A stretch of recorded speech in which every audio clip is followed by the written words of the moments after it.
Are your students always complaining they're bored? Yes. Are your students losing focus because the literacy lessons are mundane and lack engagement? Yes. Well, do we have a great offer for you today? This is a limited time offer that will engage, entice, excite, and explore critical and visual literacy in a grade 2 classroom. Let me guess, you want to know how? Yes, please tell me how. This special offer is just for primary teachers for today only. It incorporates elements of critical and visual literacy through Melbourne-based picture book Peggy by Anna Walker. Peggy?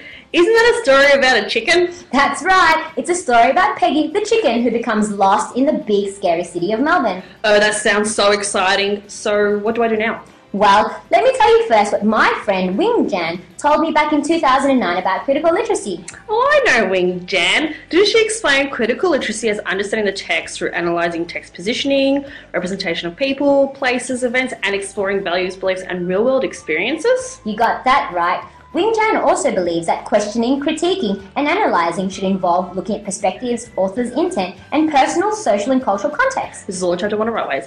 What about visual literacy? You mentioned that before.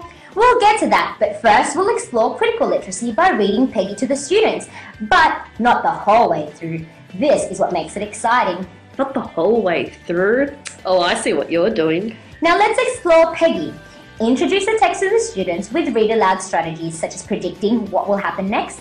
This will help the students use visual clues to support their responses and for teachers to discover what prior knowledge they have. As you read through the text, see if the students can point out anything that stands out.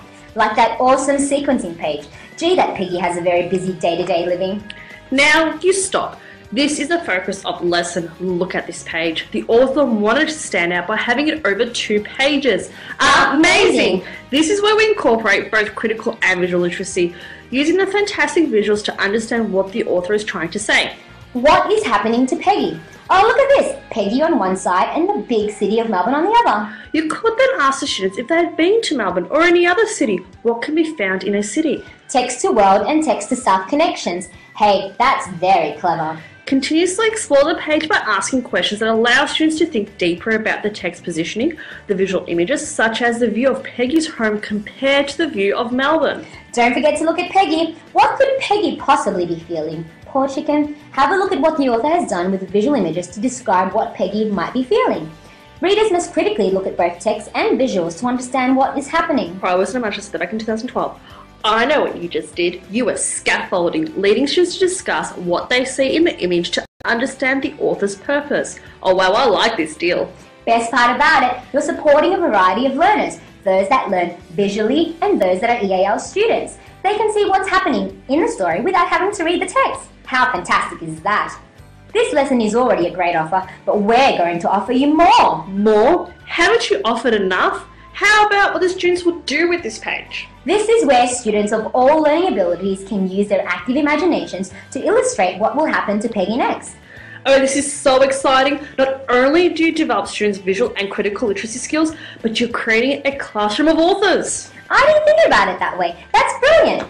The students can then draw a picture of something that will happen to Peggy based on what they know about cities, and then we can combine it to make a classroom book.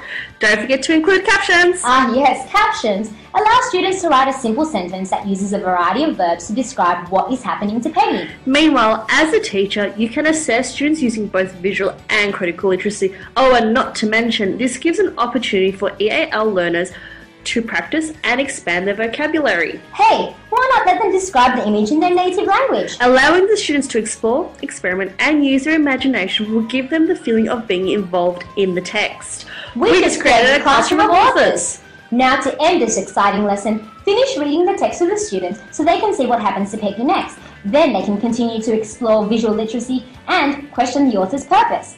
Hey, I must admit, I've given you a great offer today, but it won't end there. Anna Walker has so many other books that can be used to incorporate both visual and critical literacy.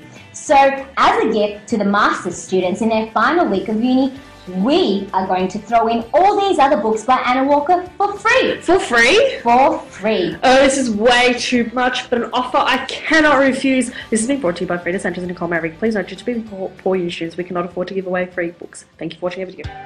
Created using Powtoon.